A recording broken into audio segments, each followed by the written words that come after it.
Did you ever think in all your time in the NFL that a nose tackle could be leading the league in sacks? When I became teammates with Dexter Lawrence, that made that vision a lot more clear. Even though, I mean, he never came close to leading the league in sacks. I mean, does that even, you line up, you watch him on every play, right? You're right. I mean, what are you seeing that is allowing him to have 9 sacks and be ahead of all these edge rushers? He's a physically dominant player. He has a great motor on the field.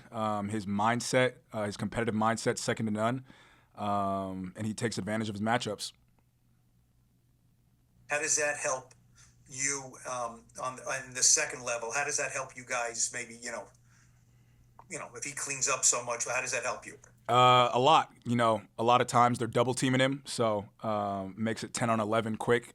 There's got to be a free guy if you're doubling Dex, and then from a pass rush standpoint, quarterback's got to get the ball out quick, and that can lead to more interceptions, more untimely throws. So it just helps the defense out overall. Do you think he can lead the league in sacks? I mean, it's not halfway there yet. So yeah, I mean he's on pace for it now, so he's doing a great job. Thank you, Bobby. Thank you. Tom Canavan. Hey, Bobby, how you doing? Good. How we doing? Good. When I look at the stats from last week, the one thing that I shake my head about is the run defense. I mean, it was like 269. Is that an anomaly, or were you guys just in a bad, formation, or what? We're playing against a very good team, a very good offensive line, a very good running back in Saquon Barkley. I feel like throughout the game we did a decent job of stopping the run, especially in the first half. Just a couple explosive runs. I think 4 or 5 explosive runs really broke on us.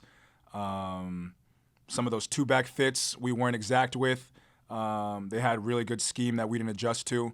And, it's a chess game, and they beat us in those matchups. Thank you. Mark Canizero.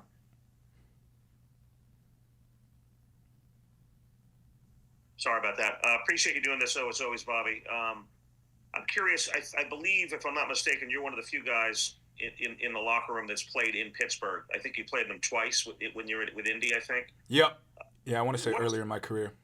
What's the difficulty of that place? And, I mean, obviously that team is, Tomlin's always got that team, over 500 in contention. But just in general, what's the difficulty of that? And for a team like yourselves that's going in there kind of struggling a little bit, what's the challenge on Monday night? Yeah, they have a great history, great culture in that organization, a lot of pride. Their fans bring it every game. That black and yellow, you really feel it on game day. So just understanding you're going into a hostile environment, understanding they want to play old school football, play great defense, run the football, take care of it. So yeah, like you said, we'll have a great challenge ahead of us. Got to create turnovers and got to stop the run. Is there an element to embracing that challenge? Does that bring a team maybe a little tighter going in there? Does that make any sense? For sure, yeah. Hostile environment, kind of have that us versus the world mentality. Yeah, definitely a cohesive group is what's going to get us a win. Thanks, Bobby. See you this week. Yeah, thank you. We have time for one more, if there is one. Last one, Tom Canavan.